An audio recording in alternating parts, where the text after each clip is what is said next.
How's it going, Larry? Hey, it has been a whirlwind tour. I'm back in Moscow. I'm being held hostage, but they are sitting there. They got some bald spots developing on their head. They keep scratching their heads, going, "What the hell's Trump doing? We're trying to figure him out." You may say nobody knows what's going on. Yeah, they're going, "Is he really this crazy?" And I'm going, yeah, actually he is. We watched, today I was announcing, I said, hey, as we started a meeting, I was with a group of, senior level, Russian officials. And I said, hey guys, I got some breaking news. Remember Donald Trump had said that all that Jeffrey Epstein was crap and it was Democratic hoax? Well, now he said, yeah, let's release those files. We got to get those out there. Yeah, he accepting that he was defeated by Thomas Massie. Yeah. Well, yeah, I mean, he keeps trashing Massie, Ron Paul, and Marjorie Taylor Greene. And, my friend Alistair Crook, who you've interviewed, and I'm here with Alistair and his beautiful wife, Aisling. The reality is, Alistair said, Trump doesn't read intelligence. And I corrected him. I said, oh, Alistair, you're wrong. He doesn't read anything but polls. He reads polls. And he read the polls and realized, well, we got a problem here. We better reverse course and just 180 degrees. Yeah, let's release those files. Let's get those out there. What does that tell you? Yeah. It's amazing, Larry, what's going on with Donald Trump. And he has, Larry, I know that you follow him. Here is what he said about Marjorie Taylor Greene, and he said that she's a traitor to the Republican Party. And what has happened in the aftermath? I don't know if you saw the interview that Taylor Greene had on CNN. She's talking about. No, I haven't seen that. Seen that. Yeah, here is what she said, Larry. The reason that you have been critical of him is not necessarily Epstein, but because he pushed you not to run for the Senate or for governor in Georgia. How and when did he do that? Well, that is absolutely not true. Actually, I never had a conversation at all with the president about running for Senate or running for Georgia. And those were decisions I came to on my own, that I don't want to have anything to do with the Senate. I think the past 2 months of the government shutdown should have shown America exactly why I would never want to be there. I think it's a very broken institution that serves the uniparty and doesn't serve the American people and how they vote. And I decided that I didn't want to run for governor this cycle either. I very much want to do the job that I'm in. Everyone else says I'm running for something, but all I want to do is serve Georgia's 14th district. And I'm very grateful for that opportunity. So he said it pretty explicitly. Are you saying he's lying, or did he at least He's lying. L-Y-I. He's lying. Larry, looking at Donald Trump today and the way that he's attacking, today I talked with Paul Kirk Roberts. He doesn't understand what's going on with Donald Trump. He says something, it's so strange looking at Donald Trump attacking these people who were just a little bit of 2023. If you remember, in 2023, the only person who was supporting Donald Trump, he was trying to call, during a heated vote for Speaker of the House, and Donald Trump was calling all these Republicans. No one was answering. No one, was taking his call. Yeah. Here is Marjorie Taylor Greene. Close at that phone, it says DT at the top. That would be Donald Trump. She's trying to hand the phone there to Matt Rosendale, one of the holdouts from Montana. He didn't want to take the call because he didn't want the pressure from Donald Trump. Listen to Marjorie Taylor Greene describing her big role here. he yelled at me on the House floor, telling me, "Don't you ever do this." I was so surprised I couldn't understand. I was holding out my phone saying, "It's President Trump. He wants to speak with you." You know, President Trump endorsed, I think, all 20. He had talked to them, multiple of the 20 during the course of the week, urging them to vote for Kevin McCarthy for. Yeah. And here is what Yeah. Donald Trump just said about Taylor Greene. Life could be in danger because of the rhetoric. Her life is in danger? Who's that? Marjorie Taylor Greene, she says. Marjorie Taylor Greene. I don't think her life is in danger. I don't think, frankly, I don't think anybody cares about her. Okay, what about you? Are you? Yeah. Just trashing these people who were Yeah. supporting him. Hey, okay, I shouldn't say this on television. He is despicable. I mean, you know, this kind of juvenile behavior on his part, he is graceless. He is not loyal. You know, all he had to say was, you know what? Marjorie's entitled to her opinion, and I was happy to endorse her. Take the high road, brother. Act like an adult. This guy is incapable of acting like an adult. He's acting like some juvenile bully. And God, I'm sick of it. I am frankly tired of it. You know, it is, there's no excuse for that kind of narcissistic, thin-skinned behavior to people like Marjorie Taylor Greene, Thomas Massey, Rand Paul. You know, because what he's learning, he's losing his base. The base is saying, nah, we're not taking that anymore. We're not putting up with that. You know, you're not God. You know, you may sit on a golden toilet, but that doesn't matter that what comes out of your rear end is gold. Anything but. And, you know, it's disgraceful. This is unbecoming of a president. And frankly, I think that's why today we saw a reverse. He realized, you know, he may not read the intelligence briefs, but by God, he can read polls.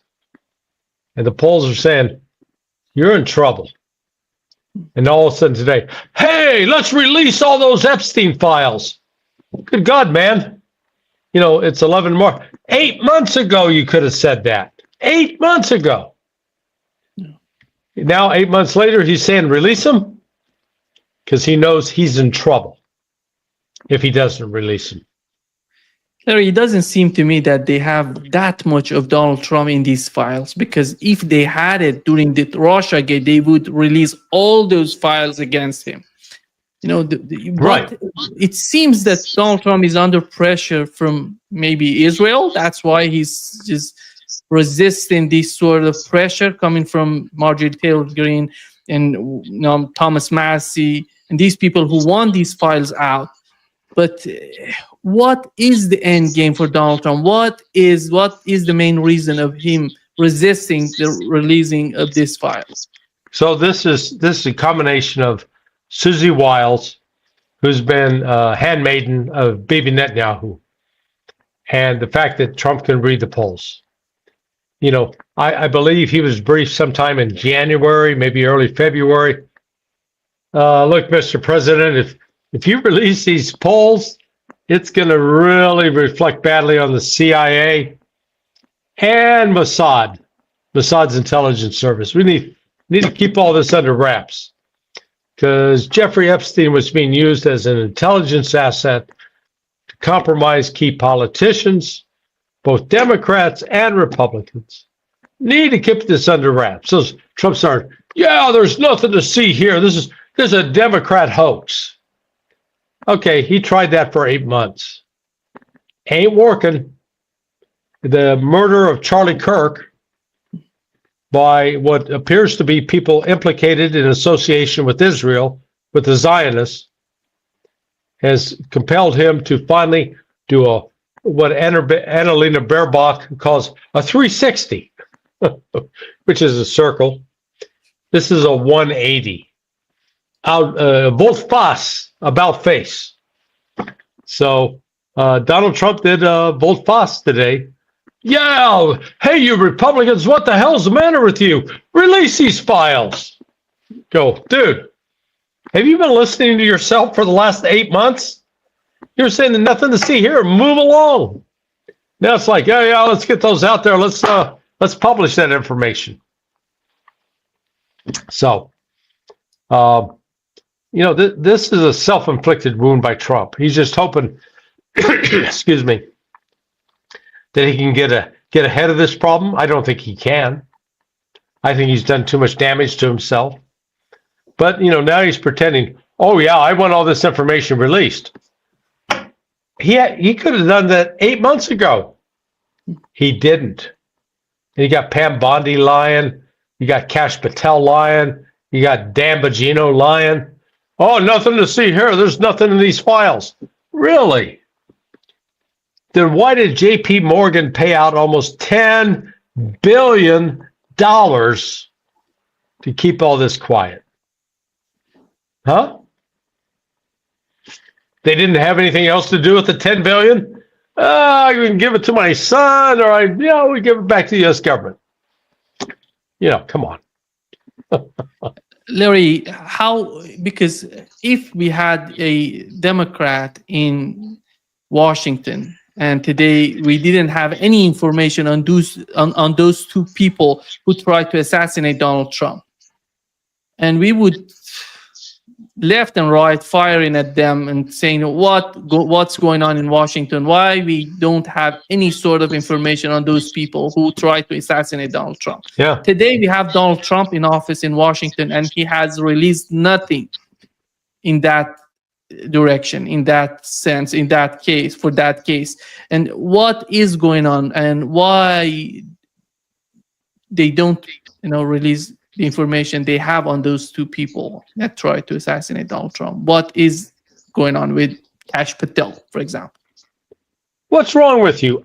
Are you suggesting that there was an attempt to kill Donald Trump? Are you a conspiracy theorist? Oh my God, man. Yeah. The cover-up of Thomas Crooks, as Tucker Carlson did an excellent show on it, laid out the evidence. And then this clown that tried to shoot him at the golf course, who had direct ties to Ukraine. Again, nothing to see here, folks. Move along. There's nothing to see here. Trump's a weak president. Instead of him coming and saying, okay, by God, we're going to find out what's going to happen. I want the information, demanding that Pam Bondi and Kash Patel get the information on his desk and explain it to him. Yeah, they're just sort of like, assassination attempt, man, no big deal. It just nicked him. It wasn't a real attempt. This is, again, Trump created a base, MAGA, America First, where he promised to clear up the deep swamp. Instead, he is providing protection for the deep swamp. And it's shameful. And most of the Americans, at least under the age of 40, they're going, yeah, this smells like male bovine excrement, as Ray McGovern will say. A polite way of calling the offal from the male cows what it is. And Donald Trump's going along with it. He is discrediting himself by the day. Now, the potential saving grace is his sons, Don Jr. and Eric, are going to come and say, hey, Dad, man, you're blowing it, dude. You are losing an entire segment of, you're losing 30 to 40% of your base. You've got to turn this around. He's got time. He does have time to turn it around. But frankly, I think he is too bought and paid for by the Zionist lobby that he won't do it. But he's not going to do anything. I don't see that he's going to be And we're not going to learn anything about the Charlie Kirk's case. And it doesn't seem that the administration is interested in providing anything to us. Yeah, nothing to see here. Move along. We got it all solved. This is all one great. We solved it. This is transgender violence. I guarantee you, Tyler Robinson had nothing. He did not pull the trigger. I don't know if he was involved. I don't know if he was roped in to, play a role in this whole drama. But he didn't press that trigger and kill Charlie Kirk. The round that killed Charlie Kirk was from some other rifle than a 30-06. Most of the American people recognize that this is again another of these male bovine excrement stories. Not true. Designed to confuse, mislead, and obfuscate. But that event on September 10th, I think, really marked the day that the support for Donald Trump started dying, because he is protecting Israel at all costs. He is not protecting America as the number one priority. He has been silent about the murder of Charlie Kirk. And when there's clear evidence that people other than Tyler Robinson appear to have been involved with the murder of Charlie Kirk, Donald Trump isn't insisting that they get to the bottom of this. He said, hey, move along. Nothing to see here. Disgraceful. Larry, you're in Russia. How do they feel about Donald Trump and his administration? We had Marco Rubio last week coming out saying, and the sanctions are not working. We don't know what else do we have to put pressure to just sanction it and put pressure on Russia? Today or yesterday, Donald Trump came out saying that here is what he said. That, and that's okay with me. They're passing legislation, or the Republicans are putting in legislation that very tough. It's sanctioning, et cetera, on any country doing business with Russia. They may add Iran to that, as you know. I suggested it. So any country that does business with Russia will be very severely sanctioned. We may add Iran to the formula, yeah. Now I'll spell it out. Give me an M. Give me an O. Give me an R. Give me an O. Give me an N. What does that spell? Moron. Donald Trump, you are a moron. The United States has zero leverage over Russia. Russia doesn't need a damn thing from the United States or Europe in terms of imports. They don't need one damn thing. However, the United States and Europe, they actually need things from Russia. So go ahead and sanction Russia. Russia does not care, because they recognize they grow everything, they produce everything that they need to survive as an economy. They're going to continue to deal with China, with Iran, with the global South. If the West wants to participate, fine. If the West wants to sanction them, they could. I could say some more graphic, crude things, but I'll just keep it clean for the sake of the family audience out there. The Russians don't care. The United States is irrelevant. It's sort of like a guy who's impotent, can no longer actually function sexually, telling his former girlfriend, I'm not going to have sex with you anymore. And she's going, Yeah? What else is new? That's Russia with the West, okay? The United States is impotent, flaccid, to put a little more graphic imagery into it, with respect to Russia. So, yeah, go ahead. Apply your sanctions. Russia does not care. Russia is protecting itself against an attack by the West, an attack to try to destroy Russia. And Russia's fighting back and will continue to fight back. And until people like this idiot, Scott Bessent, good God, Secretary of Treasury, he thinks, oh, we can impose sanctions on Russia that's going to cause Russia economy to collapse and the Russians are going to plead for help. No, they're not, Scott. You need to do some research, dude. Russia is fully capable of defending itself. I mean, it's just, it can't get any clearer than that. I've heard that from so many different parts of people in Russia, not all in the same political party, but, you know, they understand one thing. They're strong, we're weak, and there's not a damn thing we can do about it to pressure them to surrender.